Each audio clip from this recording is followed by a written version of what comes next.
क्या होता है बीएच कर्व? 3-4 वीडियोस देख के आए लेकिन समझ में नहीं आया, तो आज की इस वीडियो में सब कुछ समझ में आएगा। बस वीडियो को एंड तक देखें। सॉलिड स्टेट फिजिक्स का ये टॉपिक है और क्वेश्चन कुछ इस तरीके से आता है, drawn and explain the BH curve for a ferromagnetic material, या फिर explain hysteresis loss, hysteresis loop, retentivity and coercivity. तो भैया वीडियो को एंड तक देखो, अब सब कुछ समझ में आने वाला है और समझाने में मदद करेगी ये मोटर। अच्छा जी, ये मोटर कैसे बताएगी? अभी बताते हैं कैसे बताएगी। तो देखो, सॉलिड स्टेट फिजिक्स में क्या होता है कि एक बीएच कर्व होता है। ये जो आपकी मैंने अभी स्क्रीन पर लाया हूँ, इसको भैया बोलते हैं बीएच कर्व। बी यानी कि क्या? मैग्नेटिक फ्लक्स डेंसिटी, और एच यानी क्या? External magnetic field intensity. तो इसके बीच में ये ग्राफ है, इसीलिए इसको हम बीएच ग्राफ कहते हैं। और ये जो ग्राफ बना हुआ है वो भैया फेरोमैग्नेटिक मटेरियल के लिए है। क्या है? फेरोमैग्नेटिक मटेरियल्स के लिए ये ग्राफ बना हुआ है। सो आई होप कि आप यहाँ तक जो कि ये समझ चुके होंगे। अब हम देखते हैं कि ये जो बीएच कर्व है इसको भैया हमें पढ़ना क्यों है। सबसे पहले तो आपके माइंड में क्वेश्चन आता है वाई कि इसको पढ़े क्यों। तो देखो, अब मैं आपको बताता हूँ इस वाई का आंसर। देखो, पानी की ये जो मोटर है ना, इस पानी की मोटर के अंदर होते हैं जी कॉपर वायर, और जब इलेक्ट्रिसिटी से दी जाती है एसी करंट, तो जिसकी जो कि है आवृत्ति होती है यानी कि फ्रिक्वेंसी, वो 1 सेकंड में जो कि है 50 हर्ट्ज तक की होती है इंडिया में। ये स्टैंडर्ड है, ठीक है ना।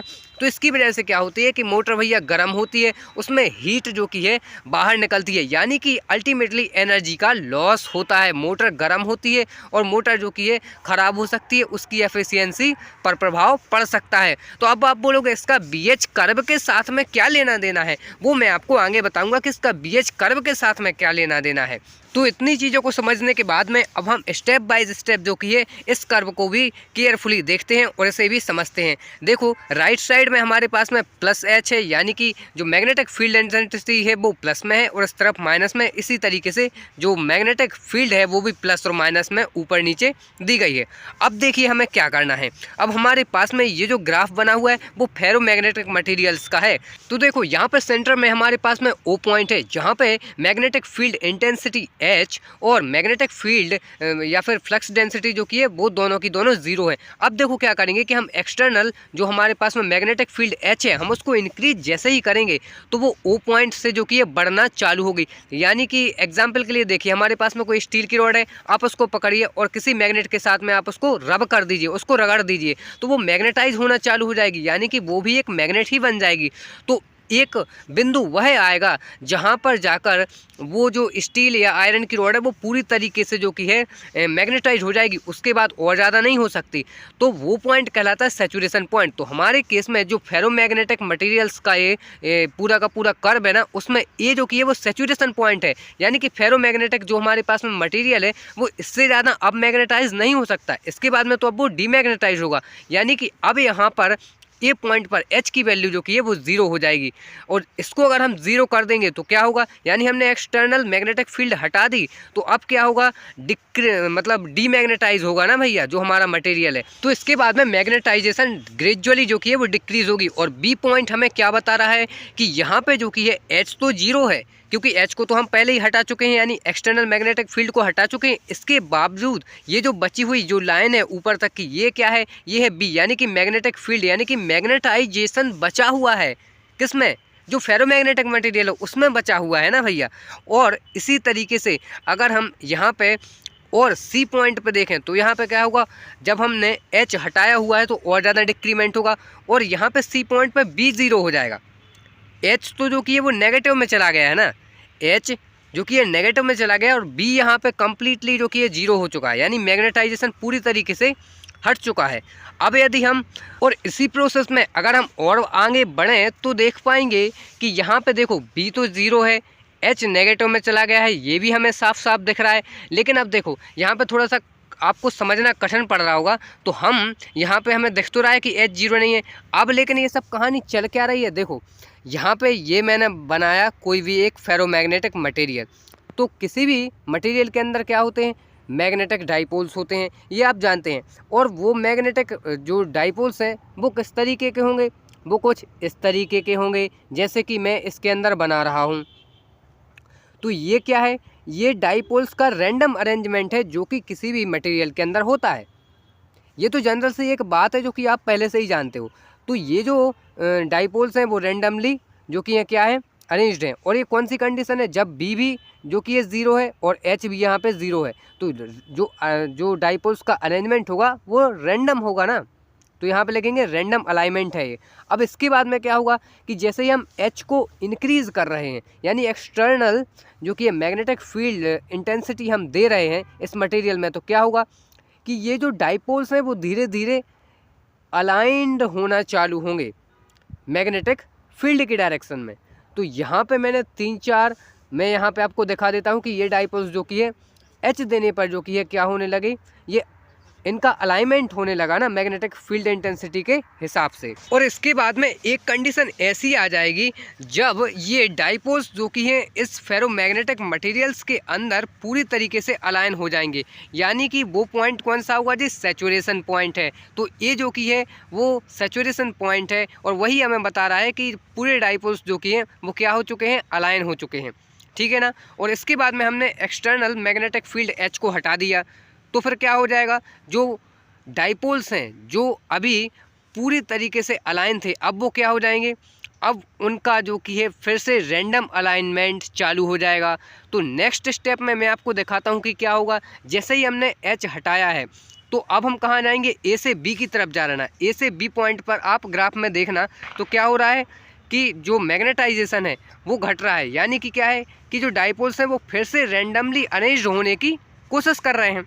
तो यहाँ पे मैंने उसी को दिखा दिया कि अब जो हमारे डाइपोल्स हैं वो रैंडमली अरेंज्ड होने का ट्राई कर रहे हैं, लेकिन इसके बावजूद भी कुछ डाइपोल्स बचे रह जाएंगे जो फिर भी मैग्नेटिक फील्ड की डायरेक्शन में ही अलाइंड होंगे। तो उनको मैंने जो कि है यहाँ पे दिखा दिया, क्योंकि अब हम बी से सी की तरफ बचेंगे मतलब जाएंगे, तो बी से सी की तरफ भी कुछ जो कि हैं वो बचे हुए हैं, क्या जो हमारे डाइपोल्स हैं वो अभी भी अरेंज्ड हैं, यानी कि उनमें मैग्नेटाइजेशन मटेरियल के अंदर बचा हुआ है, ठीक है ना। तो ये हमें यहाँ पे दिख रहा है ग्राफ के अंदर। सो आई होप कि यहाँ तक तो आपको सारी चीज़ें समझ में आई होगी। अगर कोई भी चीज़ आपको समझ में नहीं आई है तो कमेंट ज़रूर करना। अब देखो इसके बाद में क्या हुआ कि हमारे पास में जो बचे हुए जो मतलब ये जो डाइपोल्स हैं इनको भी अगर हमें क्या करना है, रेंडमली अलाइन करना है, तो अब हमें जो मैग्नेटिक फील्ड इंटेंसिटी एच है ना, अब हमें उसको मतलब माइनस में देना पड़ेगा, यानी उल्टा करना पड़ेगा, जिसकी वजह से ये भी जो कि है क्या हो जाएंगे, यानी हमें यहाँ पे क्या देना पड़ेगा, नेगेटिव एच देना पड़ेगा। तो नेगेटिव एच की वजह से ये भी जो कि है डिफॉर्म हो जाएंगे। तो वही मतलब जो सी से आगे है वो क्या है, एच जो कि है वो नेगेटिव में जा रहा है ना। सी पॉइंट पे क्या है, बी तो कम्प्लीटली ज़ीरो हो गया, लेकिन अब जो हमारे पास में बचा क्या रह गया, एच जी, एच नेगेटिव में पहुंच गया, ठीक है ना। तो इसकी वजह से अब जो कि ये डिफॉर्म होंगे सारे के सारे जो हमारे पास में डाइपोल्स हैं, ठीक है ना। तो डी पॉइंट भी यहाँ पे क्या है नीचे, ये भी सैचुरेशन पॉइंट है, यानी कि इससे ज़्यादा आप डिफॉर्म नहीं हो सकते। जिस तरीके से ए सैचुरेशन पॉइंट था मैग्नेटाइजेशन का, इसी तरीके से ये है डिफॉर्म का, यानी कि रैंडम अलाइनमेंट का। तो ये भी एक सैचुरेशन पॉइंट है। और इसके बाद में हम वापस से प्लस एच देंगे तो हम डी से ई पॉइंट पर आएंगे, इसी तरीके से एफ पॉइंट पर आएंगे और फिर से वही एक कंप्लीट साइकिल हो जाएगी। और इस तरीके से ये पूरा का पूरा कर्व बन जाता है। डी से हम कहाँ जाएंगे, फिर से एच, यानी कि यहाँ पे प्लस एच है, यानी कि एच फिर से बढ़ाया जाएगा। तो क्या होगा यहाँ पे कि यहाँ पे अभी भी एच जो बी है वो फिर से यहाँ पे वापस आएगी। यहाँ पे ये जो लाइन है यहाँ पे बी फिर से आ जाएगी।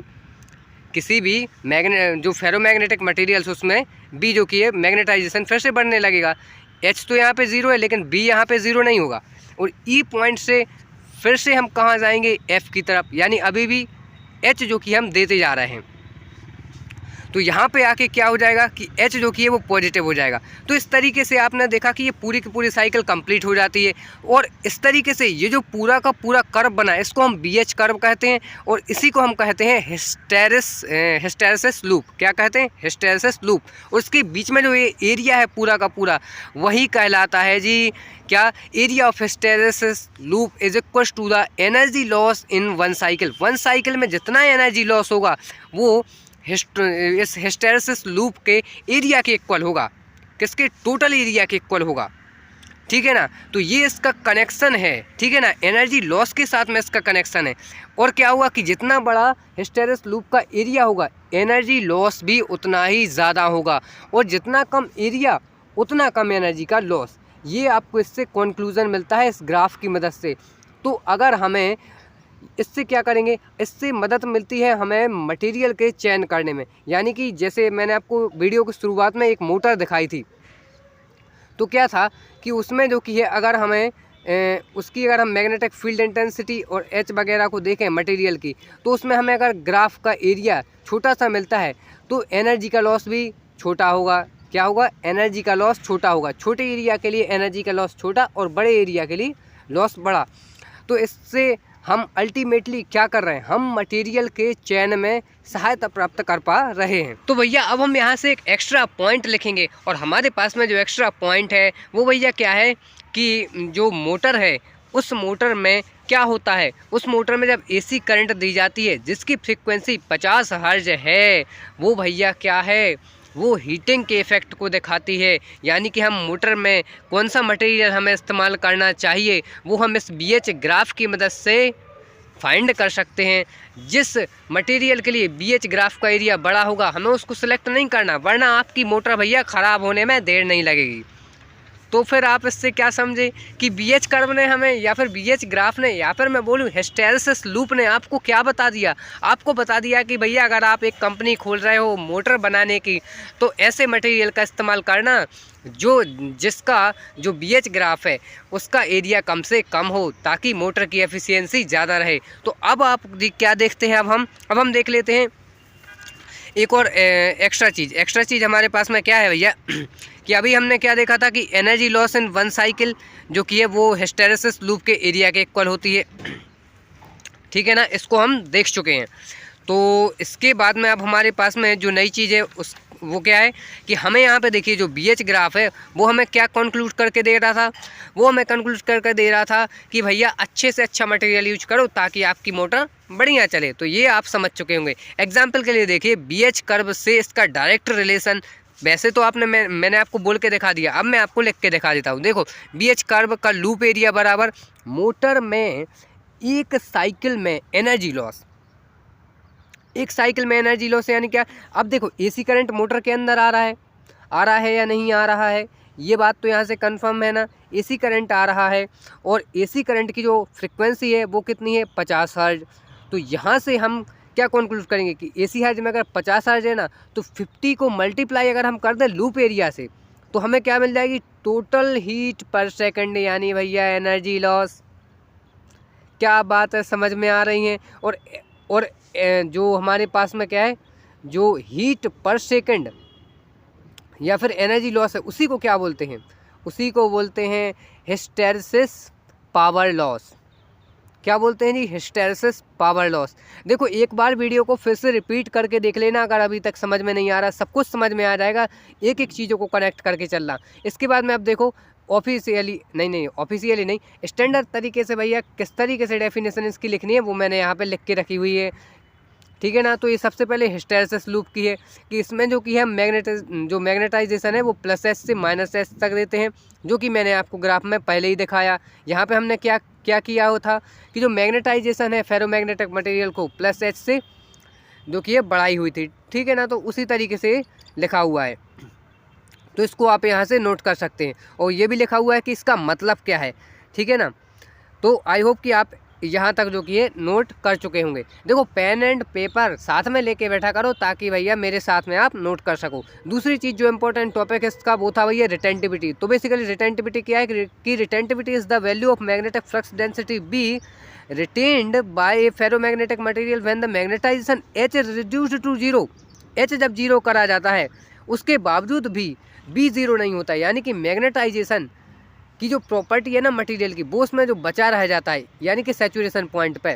ठीक है ना, तो वही क्या कहलाता है, रिटेंटिविटी। तो रिटेंटिविटी भैया क्या है, ये जो बी का बचा हुआ पार्ट है यही रिटेंटिविटी है। यानी कि एक्सटर्नल मैग्नेटिक फील्ड H को हटा देने पर भी जो बी बची रह गई है ना मटेरियल में, वही है हमारी रिटेंटिविटी। तो वही मैंने यहाँ पे मीनिंग लिखा हुआ है कि फील्ड हटाने के बाद भी कितना बी अब हमारे पास में जो तीसरी चीज़ है वो क्या है, वो है भैया कोइंसिस्टिविटी। यानी कि भैया ये क्या है, ये है amount of reverse magnetization field. यानी कि हमें जब जो मैग्नेटाइजेशन बची हुई थी ना, मतलब जो मैग्नेटिक जो डाइपोल्स थे वो कुछ अरेंज्ड नहीं थे, तो उनको कम्प्लीटली अरेंज्ड करने के लिए जो हमें रिवर्स में मैग्नेटाइजेशन फील्ड इंटेंसिटी एच देनी पड़ी है ना, देनी पड़ी है, उसका अमाउंट है। ठीक है, तो आई होप कि आप आज की वीडियो में समझ चुके होंगे। जो भी रह गया है कमेंट करो भैया, समझा दूंगा।